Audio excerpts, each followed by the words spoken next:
গণঅভ্যুত্থান কিন্তু একদিনে তৈরি হয় না, একদিনে সৃষ্টি হয় না। যার নেতৃত্বে ছিলেন, অগ্রভাগে ছিলেন আমাদের প্রাণপ্রিয় নেতা জনাব তারেক রহমান, দেশমাতা বেগম খালেদা জিয়ার সাবেক প্রধানমন্ত্রী ৩ বারে, এবং এত জনপ্রিয়, আকাশচুম্বী যার জনপ্রিয়তা, একজন বিশ্বনন্দিত নেত্রী, একজন জননন্দিত নেত্রী।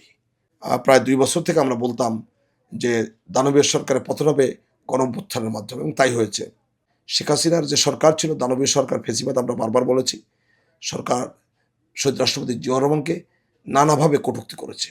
দেশমাতা বেগম খালেদা জিয়ার দেশে প্রত্যাবর্তন উপলক্ষে আমরা যে জনস্রোত দেখেছি, আমরা যে বাঁধভাঙ্গা উচ্ছ্বাস দেখেছি, গণতন্ত্রকামী জনসাধারণ, বিএনপি নেতাকর্মী সহ এদেশের তৌহিদি জনতা, সাধারণ মানুষ, বিভিন্ন শ্রেণী পেশার মানুষ কিন্তু একেবারে প্রচণ্ড রোদ উপেক্ষা করে ভোরবেলা থেকে রাস্তার ধারে, রাজধানীর একেবারে প্রধান প্রধান সড়কগুলোতে দাঁড়িয়েছিলেন। এবং সবচেয়ে আজকে লক্ষণীয় বিষয় যেটা হয়েছে সেটা হচ্ছে আইনশৃঙ্খলা পরিস্থিতি স্বাভাবিক ছিল, এবং দলীয় নেতাকর্মীরা অত্যন্ত সুশৃঙ্খলভাবে প্রিয় নেত্রীকে, আমাদের যে প্রাণের নেত্রী, বাংলাদেশের প্রাণ আমরা বলতেই পারি, যে বেগম খালেদা জিয়াকে এক নজর দেখার জন্য যে অধীর আগ্রহে এদেশের মানুষ অপেক্ষা করছে, তার বহিঃপ্রকাশ কিন্তু আমরা দেখেছি।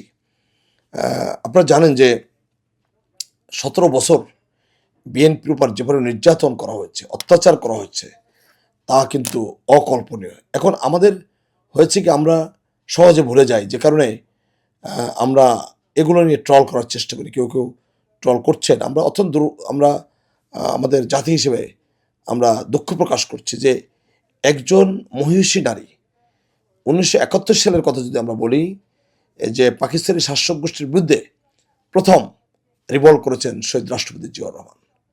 এটা আপনাদের যে প্রজন্ম, তাদের জানার কথা নয়, এটি অনেক বছর আগের ঘটনা, যেহেতু 71 সালে। তো সেইখানে শহীদ রাষ্ট্রপতি জিয়াউর রহমান, মরহুম শেখ মুজিবুর রহমান যখন গ্রেপ্তার হন পাকিস্তানি শাসক গোষ্ঠীর হাতে, তিনি পাকিস্তানে চলে যান, তখন কিন্তু শহীদ রাষ্ট্রপতি জিয়াউর রহমান স্বাধীনতা ঘোষণা দেন, এবং স্বাধীনতা ঘোষণা দেওয়ার সাথে সাথে জাতি কিন্তু আবার প্রাণ ফিরে পায়, এবং তারা সম্মুখ যুদ্ধে যার যা ছিল তা দিয়ে কিন্তু লড়াই সংগ্রাম করেছে, এবং জাতি একটা পর্যায়ে ঐক্যবদ্ধ হয়েছে। এবং সেখানে শহীদ রাষ্ট্রপতি জিয়াউর রহমান স্বাধীনতা ঘোষণা দিয়েই শুধু ক্ষান্ত হননি, তিনি কিন্তু সম্মুখ যুদ্ধে অংশগ্রহণ করেছেন, এবং পাকিস্তানের বিরুদ্ধে প্রথম যিনি রিভল্ট করছেন তিনি শহীদ রাষ্ট্রপতি জিয়াউর রহমান। তার যে অবদান বাংলাদেশের রাজনীতি বলেন, সমাজনীতি বলেন, অর্থনীতি বলেন, সেটা কিন্তু জাতি আজীবন মনে রাখবে। কিন্তু এই প্রজন্ম এটি জানেন না, জানতে দেওয়া হয়নি। শেখ হাসিনার যে সরকার ছিল, দানবীয় সরকার, ফেসিবাদ, আমরা বারবার বলেছি, সরকার শহীদ রাষ্ট্রপতি জিয়াউর রহমানকে নানাভাবে কটূক্তি করেছে।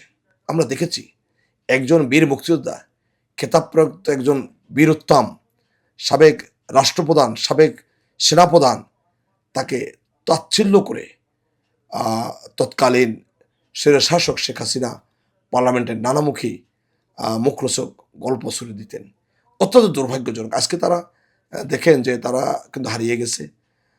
আমরা কিন্তু আশঙ্কা করছিলাম যে যদি তিনি নির্দলীয় নিরপেক্ষ সরকার অধীনে নির্বাচন না দেন বা রাষ্ট্র ক্ষমতা ছেড়ে না দেন, তাহলে তার পরিণতি অত্যন্ত ভয়াবহ হবে। আমরা আগেই বলেছি, এরকম প্রায় ২ বছর থেকে আমরা বলতাম যে দানবীয় সরকারের পতন হবে গণঅভ্যুত্থানের মাধ্যমে, এবং তাই হয়েছে।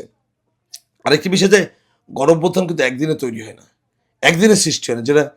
যার নেতৃত্বে ছিলেন, অগ্রভাগে ছিলেন আমাদের প্রাণপ্রিয় নেতা জনাব তারেক রহমান। আপনারা দেখবেন যে একজন সাবেক প্রধানমন্ত্রী ৩ বারে, এবং এত জনপ্রিয়, আকাশচুম্বী যার জনপ্রিয়তা, একজন বিশ্বনন্দিত নেত্রী, একজন জননন্দিত নেত্রী, তার উপর কি পৈশাচিক নির্যাতন, তাকে অন্যায়ভাবে দণ্ড দেওয়া হয়েছে। এই যে আদালতে যারা দণ্ড দিয়েছেন তাদের বিচার করা দরকার, যাতে ভবিষ্যতে অন্যায়ভাবে আর কোনো মানুষ উপর এ ধরনের জুলুম তারা না করতে পারে। আমি এজন্য বর্তমান সরকারের দৃষ্টি আকর্ষণ করব যে যারা এই ধরনের অপরাধ করেছে, যেসব বিচারক অন্যায়ভাবে জনাব তারেক রহমান এবং যারা রাষ্ট্রের গুরুত্বপূর্ণ রাজনৈতিক ব্যক্তিত্ব, তাদেরকে অন্যায়ভাবে দণ্ড দিয়েছে, অন্যায়ভাবে দণ্ড দিয়ে হত্যা করা হয়েছে, এই যে বিষয়গুলো আমরা মর্মাহত জাতি হিসেবে